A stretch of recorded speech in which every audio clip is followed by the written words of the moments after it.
સંગીત, ગાયન, વાદન અને નૃત્ય જેની આગવી વિશેષતા રહી છે, એવા વડનગરની બે દીકરી તાના અને રીરી, જેમના મલ્હાર રાગે તાનસેનને મુક્તિ અપાવી, તેમના માનમાં તેમના સમાધિ સ્થળે દર વર્ષે ગુજરાત સરકાર દ્વારા તાનારીરી શાસ્ત્રીય સંગીત મહોત્સવની ઉજવણી કરવામાં આવે છે.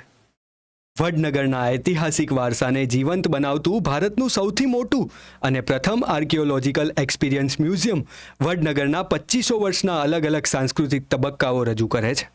ઇતિહાસના પાનાઓમાં હંમેશા ચમકતું મોઢેરા, જે પુષ્પાવતી નદીના કિનારે ભીમદેવ સોલંકી પ્રથમ દ્વારા બંધાવવામાં આવેલ સૂર્ય મંદિર થકી સૂર્યનગરી તરીકે પણ ઓળખાય છે.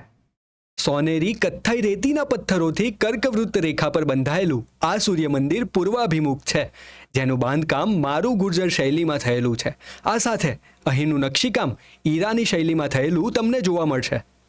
અક્ષય, અખંડ અને અનુપમ સૂર્યદેવની કૃપા મેળવતું ભારતનું આ મોઢેરા ગામ 24/7 સૌર ઉર્જા સંચાલિત ભારતનું પહેલું આત્મનિર્ભર ગામ બન્યું છે.